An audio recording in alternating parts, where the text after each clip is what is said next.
Hey, today I'm presenting our new weather data multi-sensor WMS. You'll now learn what it can do better compared to its predecessor, the MS, and how you can use it to optimize your home in conjunction with the weather.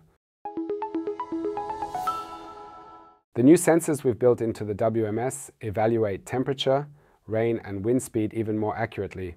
The WMS particularly excels in the area of wind measurement. Additionally, the brightness measurement has become more precise.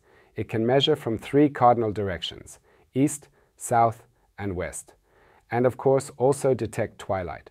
It's important that you choose the installation location so that wind, rain and sun can be detected by the sensors without obstruction. There should be no structural parts above the weather station from which water could still drip onto the precipitation sensor.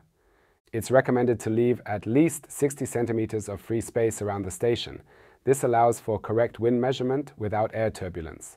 The weather data multi-sensor thus enables a variety of applications, both indoors and outdoors. For example, awnings can be automatically retracted in windy conditions. You can extend shading elements when there's high solar radiation and outdoor temperatures above 20 degrees, or close roof windows when it rains. A standard telephone cable is sufficient as a connection line.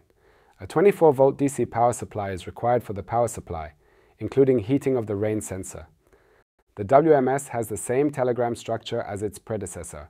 This means that integration into the shading control is done via our multifunction sensor relays, weather data transmission modules or gateways. Using a smart home controller like the MiniSafe 2 or the Wii Butler, you can design complex automations that allow for an intelligent environment adapted to the weather. This means, regardless of the weather, with the WMS you can always create a cozy atmosphere. Thank you for watching and we'll see you soon. Ciao!